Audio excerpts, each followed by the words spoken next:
House కన్నా plot అన్నది 100% better. చాలామంది మన దేశంలో చాలామంది ధనవంతులయ్యారు. దానికి ప్రధానమైన కారణం ఈ ప్లాట్సే. వాళ్ళు ఏం చేస్తారంటే ఎక్కడైతే తక్కువకు వస్తాయో అక్కడ కొనుక్కుంటారు. ఫ్యూచర్లో అనగా 10 ఇయర్స్ తర్వాత, 5 ఇయర్స్ తర్వాత, 20 ఇయర్స్ తర్వాత ఆ ప్లాట్స్ని డబుల్ ట్రిపుల్ ప్రైస్కి అమ్ముకొని rich అవుతున్నారనమాట.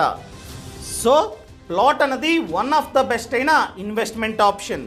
For example, land value ఏ విధంగా ఇంక్రీజ్ అవుతుందంటే, ఒక 10 ఇయర్స్ బ్యాక్ ఒక ఎకరం ల్యాండ్ వచ్చేసి 10 lakh, ఇప్పుడు అదే ల్యాండ్ 1 కోటి. ఏ విధంగా ఇంక్రీజ్ అయింది? ఇంక్రీజ్ అవ్వడానికి ప్రధానమైన కారణం పాపులేషన్. ఇండియాలో జనాభా ఇంక్రీజ్ అవుతున్నారు, ల్యాండ్ అంతే ఉంటుంది. సో మనకి డబ్బు వచ్చే కొద్దీ మనం ఆలోచించేది ఎక్కడ పెట్టుబడి పెడదాం. మనకి ఎక్కువగా డబ్బులు వస్తున్నట్లయితే ఖచ్చితంగా మనం రియల్ ఎస్టేట్లోనే పెట్టుబడి పెడుతూ ఉంటాం. ఇలా పెట్టుబడి పెట్టే వాళ్ళ సంఖ్య ఎక్కువగా ఉంది, ల్యాండ్ అన్నది తక్కువ.